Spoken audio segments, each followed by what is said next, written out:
So finally, this year, hang on, Sarah. Finally, this year, we had a tie for valedictorian.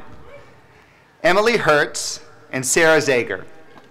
We conducted a random draw to select one to speak, and our valedictory speaker is Sarah Zager.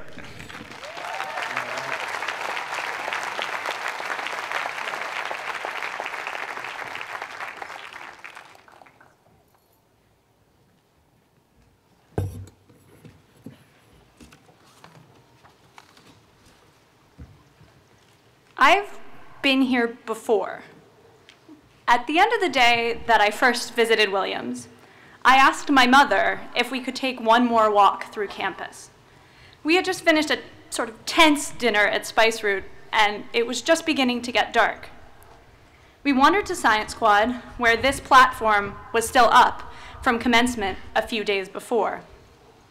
As I walked, I thought back at the difficult freshman year I had just finished at the University of Pennsylvania.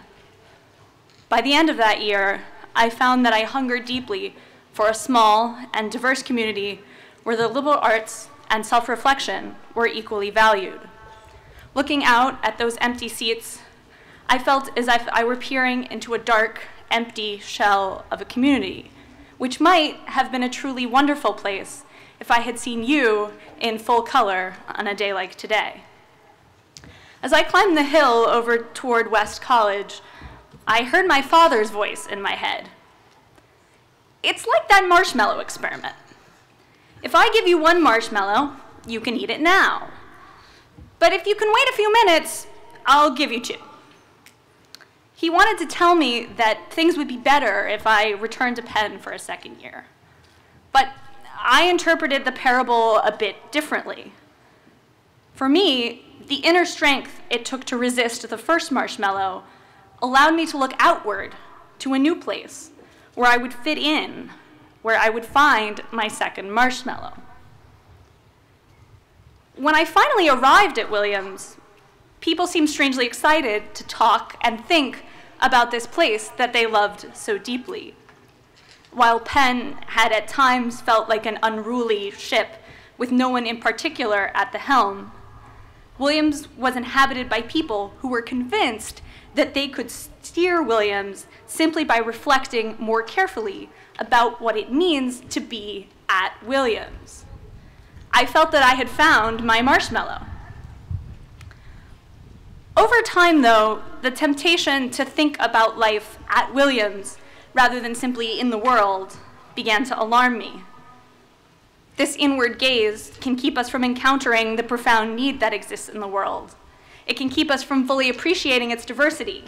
And it can keep us from thinking of ourselves as citizens of the world and not only of the social, economic, and ideological circles in which we are most comfortable. Like many of us, I began my Williams career reaching out into the darkness. Once we arrived, we spent a great deal of time looking inward at this place. As we leave, I am reminded that we must look outward again. In some ways, this constantly shifting gaze feels disorienting, even frustrating. It lacks the comforting satisfaction of the second marshmallow. In another sense, though, this kind of disorientation is precisely what we set out to find here. A self-critical liberal education does nothing if it does not question its own point of view. The most gratifying marshmallows come not from fitting in, but from interrogating our points of view and having the patience and intellectual courage to change them. Tonight, after everything is packed up in Science Quad, I'll take one more walk through this campus in the dark. Once again, I'll find myself looking at this place as somewhat of an outsider, no longer a student, but not quite ready to part with the sweetness and joy I found here. My fellow classmates, I hope that we leave Williams having learned the importance of looking inward.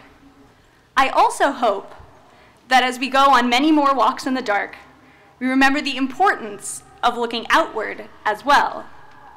If we are patient, and perhaps a little bit lucky, we will indeed spot the next marshmallow somewhere in the darkness. Thank you.